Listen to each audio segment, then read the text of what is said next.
Okay, we're going to continue with corporations. And S corporation is a corporation, but it's taxed as if it were a partnership. It avoids double taxation by doing this.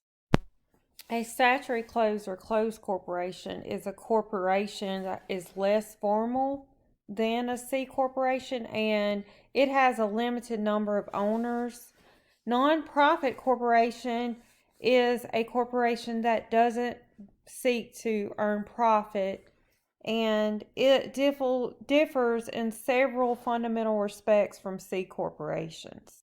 Here are some key advantages and limitations on an S corp. So the IRS does not tax the earnings of the S corporation. Instead, it passes through to the stockholders, and they pay taxes on the income that goes to the stockholders. So this avoids that double taxation. And stockholders have limited liability, meaning that debt collectors cannot come after the personal assets of those stockholders. There are some limitations, as corporations cannot have more than 100 stockholders, and there are a few rare exceptions to this, but stockholders must be a U.S. citizen or a permanent resident of the United States. So these cannot be owned by foreigners or other corporations. A key advantage of closed corporations is that they operate under simpler arrangements. We know how complicated it can be to form a corporation. They don't have to elect a board of directors or hold an annual stockholders meeting, and all owners can actively participate in management, but they will still have limited liability. For a closed corporation, a limitation is that the number of stockholders varies, but it's usually no more than 50. And stockholders can't share to the public without first offering their shares to existing owners. And not all states allow formation of a closed corporation. For nonprofit corporations, the earnings are exempt from federal and state income taxes. The members and directors have limited liability, and anyone who contributes to the nonprofit can take a tax deduction on their taxes. And then a limitation is it can have members that pay dues, but they can't have stockholders. There cannot be distributions to the members, no dividends. So no stockholders, no dividends. Cannot contribute funds to to a political campaign. And it must keep accurate records and file paperwork to document the tax exempt status. So corporate restructuring is a way for a corporation to grow and become more competitive. An acquisition is a restructuring in which one firm buys another. The buying firm is going to be known as the acquiring firm, and the firm that's purchased is going to be called the target firm. Once the process is complete, once the acquisition is complete, then the target firm ceases to exist, but the acquiring firm can continue to trade its stock. Merger is a corporate restructuring that occurs when two formerly independent businesses combine. So they merge together to make a new organization. See the difference there between acquisition and merger? With the acquisition, the buying firm continues. With the merger, the two firms come together and make a new organization. You have a horizontal merger, vertical merger, and a conglomerate merger. And a horizontal means it's going to be two firms in the same industry. So they are in the same industry competing against each other. So they're horizontal. Vertical is a combination of firms at different stages in the production of a good or service. So We may have one that does one process and the other does another, and they come together. That's a vertical. And then a conglomerate merger is when two firms come together and they're not in the same industry. Another form of restructuring is called divestiture, and this is the transfer of either total or partial ownership of a company's operation to investors or to another company. So what we're doing is getting rid of part of a company that no longer fits our strategic plans. There is what's called a spinoff and a carve out. Spinoffs and carve outs are going to have their own board of directors and corporate officers. So a spinoff is when a company issues stock in one of its own operating units. So it's going to take one of its operating units and spin it off as a separate company.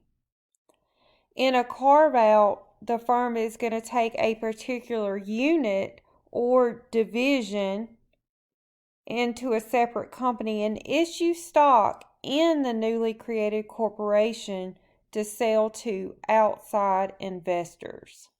The limited liability company, this is the new kid on the block. So this slide is about forming and managing an LLC. This is created by filing a document and paying filing fees in the state where the business is organized. And owners or organizers of an LLC, they're going to draft an operating agreement, and this is similar to what the corporations do when they draft the bylaws of a corporation. And state laws are going to differ in their requirements. Now, LLCs are neither partnerships nor corporations. They're kind of taking a little bit of the best of both of these and putting them together, taking the advantages of the partnership and the advantage of the corporations. And the owners for an LLC are known as members. They're not known as stockholders or partners. So remember, LLCs have members. So some advantages is limited liability, and then the tax pass-through. So this is an advantage of a corporation, limited liability, and this is an advantage of a partnership and a proprietorship because they don't pay taxes but once. So we're taking the advantages of both and putting them together. It's flexible in management and operation and flexible ownership. I just wanted to mention that the owners of the LLC have the option. They can treat the LLC as a corporation or a partnership. And LLCs, they don't have to hold those board meetings, and they can have as many owners as they want. Some of the disadvantages noted over here is the complexity of formation. So the articles of organization and the filing fees make it difficult to set up an LLC. And LLCs, a lot of states make them pay a franchise tax. And in order for an LLC to start operations in other states, they have to qualify as foreign companies. And there are certain businesses that can form LLCs. Most states won't allow banks or insurance companies or nonprofits to operate as an LLC. Here's a knowledge check. Which of the following statements about LLCs is accurate? So pause the video for a second and see if you can get the correct answer.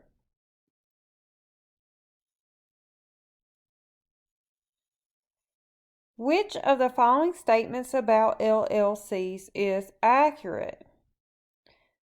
Well, A says like corporations, LLCs are required to hold regular meetings. That is incorrect.